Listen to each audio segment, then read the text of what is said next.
Morning everyone, and I'm in the doghouse today unfortunately because I've just disobeyed a direct order from the boss at home not to go fishing, but I just couldn't resist.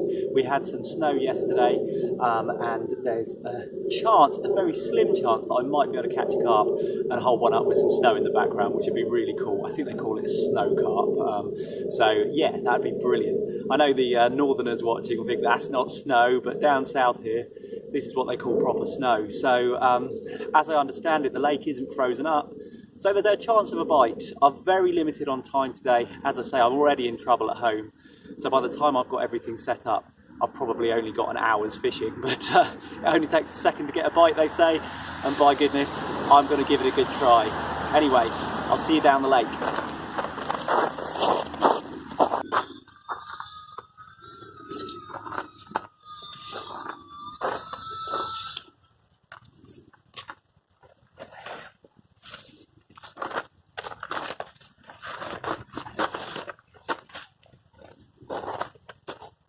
Despite the sunshine, it's really quite cold today, so I'm going to put on my thermal suit, which is a little bit damaged, so I have to loop the shoulder straps over my head in sort of a cross formation to keep these up, but they still do the job. Also got a nice warm coat to go over the top.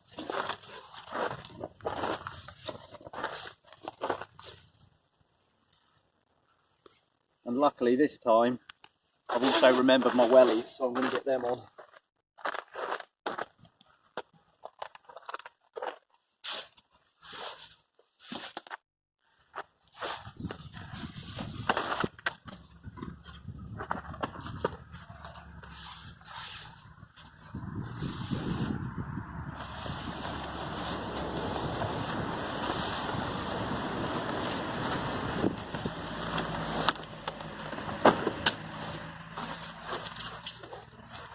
As usual, I'm travelling really light, especially with it being a very short session.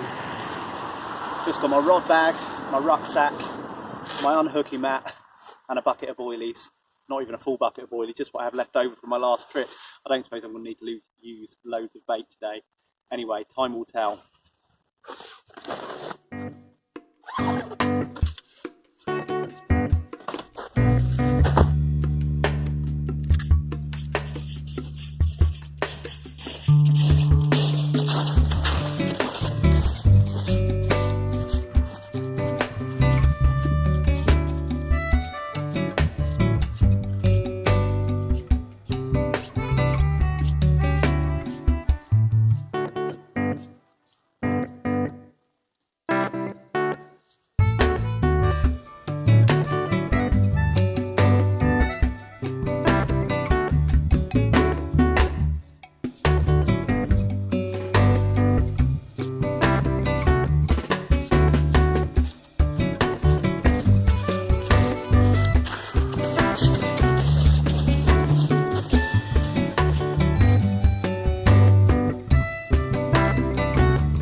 Well guys, first impressions aren't great. I'm full of optimism, I was.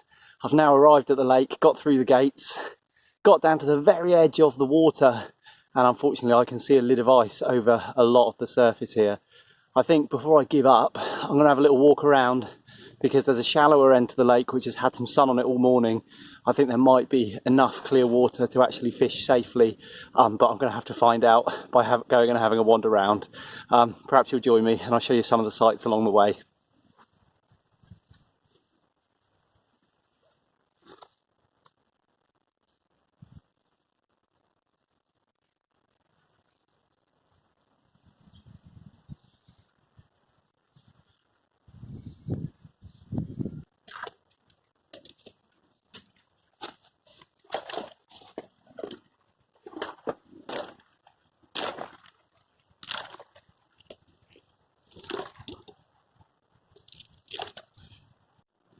Well, as you can see, I found a small thawed patch here, and actually just down the bank to my left, there's a much larger thawed patch. I've had a dig around with a big branch off of one of the trees, a dead fallen branch, and this that looks like a lid of ice is actually at the moment just slush. It moves at the slightest touch, and I'm sure I won't have a problem getting a line through it. I think, however, probably the water temperature is very, very low, so my chances of catching one are very, very small. But I think I'm going to give it a go. I'm going to have a good poke around on that ice just to make sure there's nothing that could cut me off. I don't want to put the fish in danger unnecessarily. But as I say, from what I've felt so far, it's a layer of slush rather than a layer of ice at the moment. Probably tonight in the early hours it will turn into ice again. But we've got quite a strong sun at the moment, which is blazing down on us, which is really nice to see, and hopefully that will continue to soften up that layer of slush for me. So I'm going to get set up and put some bait in a couple of the margin spots and just see if I can see any activity. It's unlikely, but you never know. First thing I'd like to do is prepare some bait. I don't think they're going to be feeding with gusto, so I'm going to crush a small amount of the boilie mix that I've got here. And by mix, I mean I've got a mixture of krill and candy nut crushed boilies from Nash. I'm going to smash them up with the crusher tool, so there's lots of small food particles there rather than whole boilies. And I'm just going to introduce those into this margin spot, which I'll show you shortly, which is down to my left hand side, where there's a decent amount of melted slush that I can hopefully present a rig properly and with my tips low be able to play a fish safely. So let's get some bait prepared and see how we get on. First step to this is the crusher tool. Drop a handful of boilies in there and then twist to crush. I don't want it into a powder as such, but just some smaller pieces of boilie, which hopefully will leak more attraction into this cold water.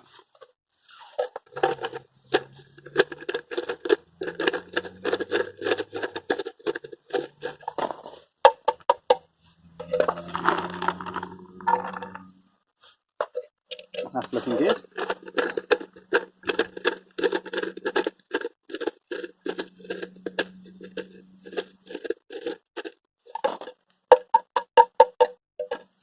Alright, might do a few more of those. What I'm going to add is some of this cloudy manila liquid on top of those boilies to try and boost the attraction a little bit around them. Apparently this stuff is good in cold temperatures, so I've read. So let's hope that it proves to be true. Anyway, that looks like a nice mix for a carp who's just starting to wake up in this sunlight. So I'm going to pop some of this in my spot and then sort out a couple of rods, maybe even just one rod today, and see how it goes.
terms of the fishing today, I think it's probably wise to go in with just one rod. It's a very small spot that I'm able to fish here. Two rods could get a little bit risky, so I'm going to fish one rod on the deck. I'm not even going to use my my alarms. I'm going to watch very closely. I'm going to submerge the tip of the rod itself in the water, and I'm going to present my bait nice and quietly, just a little underarm flick to where I put those boilies, those crushed boilies. And you never know, with this sun and with perhaps some fish starting to move in to be attracted by that bait, one might pick up my hook bait and I might just catch that elusive snow carp that I've never done before. So keeping everything crossed, let's see how we get on. So it's a strange camera angle, but it's just that I can show you what I'm using in terms of a rig today. It's a barbless rule here, so I've brought my rig wallet, which has got my barbless rigs in, and I'll show you what I'm using. It won't be a surprise to most of you who have watched some of my videos before, but I'll show you anyway. In here, I've pre-tied some of my snowman rigs. I'm just going to take two out today and show you what I'm using.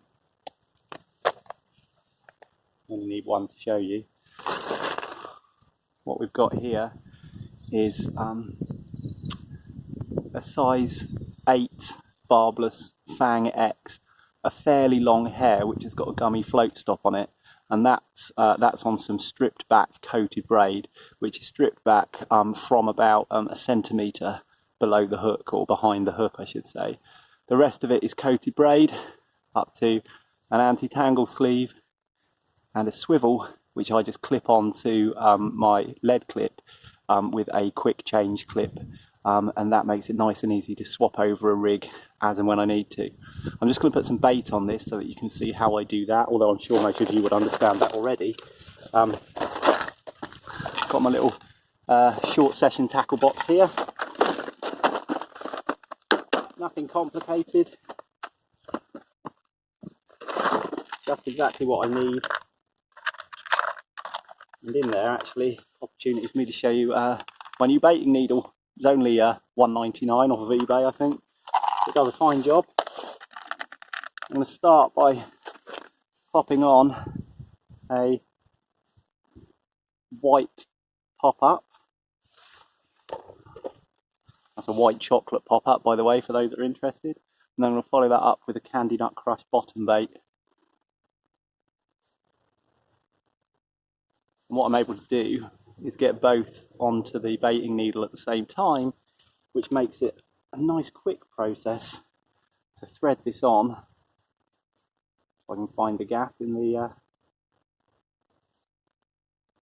loop. There we go. So you can see I've threaded it on, and then all I've got to do is push the baits onto the hair, and that's now ready for a hair stop, which is the next step. Okay, with the hair stop now in place, hopefully you can see that my snowman rig is ready. That should just sit up like this on the lake bed with the hook laying flat on the lake bed, and hopefully that'll do me the all-important bite. Before I put it out there though, I'm going to glug it for a little while in this manila glug, again just trying to boost the attraction around that hook bait, especially in this cold water. Anything that can put the odds more in my favour is a good thing. Okay, that's nicely covered in glug there. I'll leave that for a couple of minutes, and then I'll clip it onto my lead clip, and then just settle that rig into position, and perhaps put a little bit more bait over the top to try and attract some activity.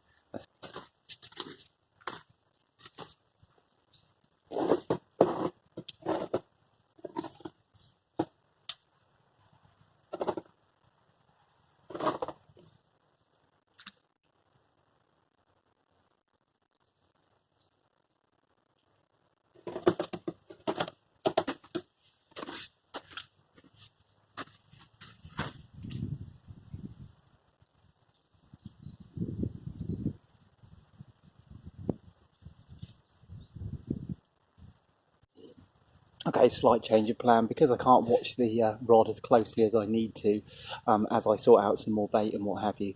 I actually have just set up a single bank stick with a bite alarm on it, just so that I can get that audible alert, early warning if there is a fish biting. So I've set that up just just to be on the safe side. And let's get a bit more bait in and see if we see any activity.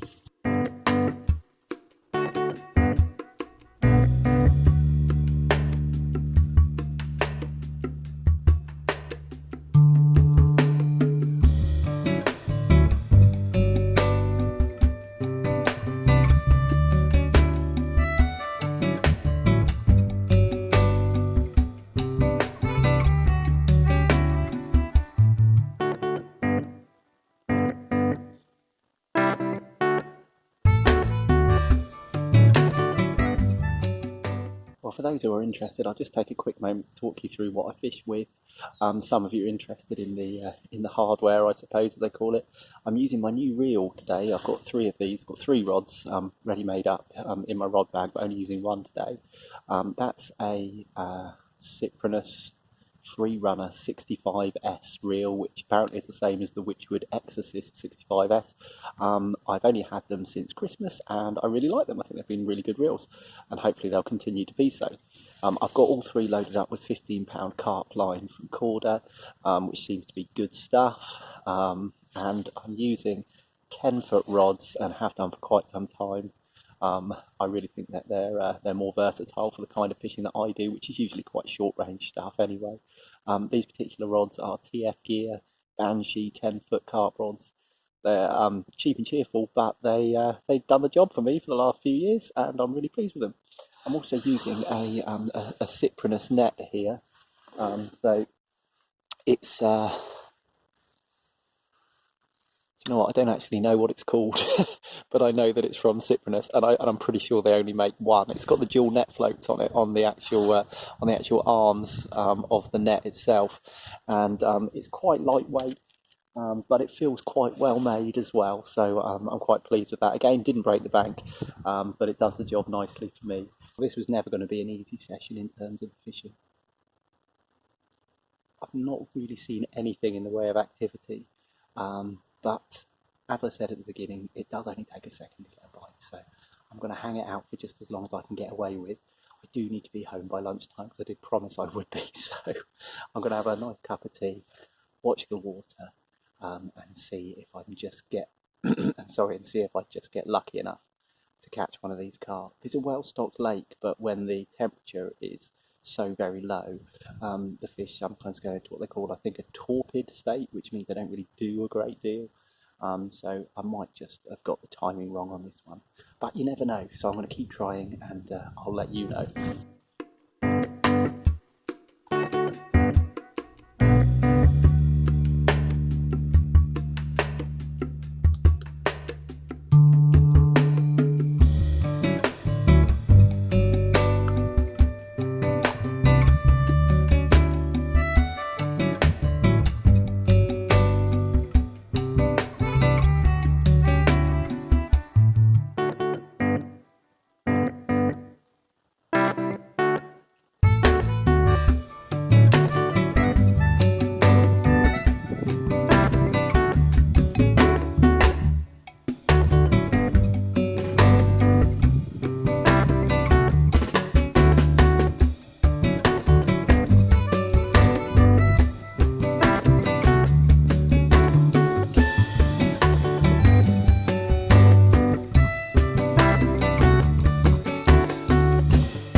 I suppose it's not that surprising, but I'm afraid it hasn't happened for me in the short time that I've had here.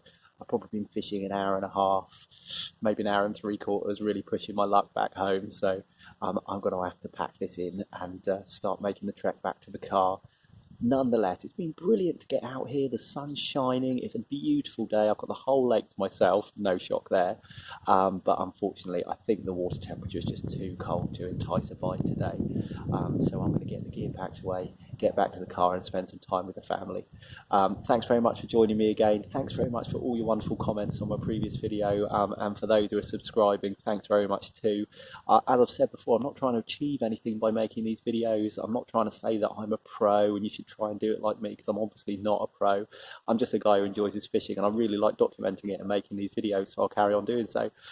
Thanks again, and hopefully I'll see you on the bank again soon, and next time I might just catch one. Cheers.